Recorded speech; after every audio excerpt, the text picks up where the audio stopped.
बढ़ती हुई महंगाई ने लंडा बाजारों को भी अपनी लपेट में ले लिया।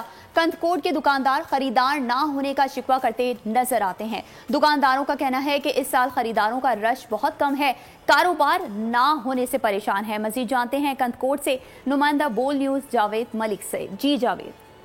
सर्दियां आते ही पूरे मुल्क की तरह कंदकोट में भी लंडा बाजार सजना शुरू हो गए हैं। मैं इस वक्त मौजूद हूं डीसी ऑफिस पर लगे एक लंडा बाजार में, जहां बढ़ती हुई महंगाई के बायस यहां पे खरीदारों में कमी नजर आ रही है। हमारे साथ एक दुकानदार मौजूद हैं, आइए उनसे बात करते हैं। भाई हम लंडा लगाया है, बाजार नहीं है, बिल्कुल सर्दी भी नहीं है अभी।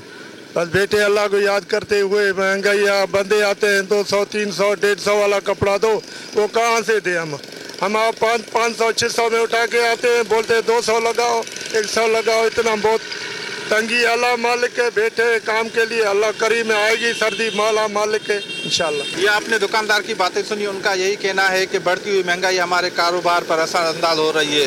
उनका वफाकी हुकूमत से यही मुतालबा है कि महंगाई पे कंट्रोल करके शहरी को रिलीफ फराहम किया जाए। सब्सक्राइब करें और बेल दबाएं ताकि कोई खबर रह न जाए।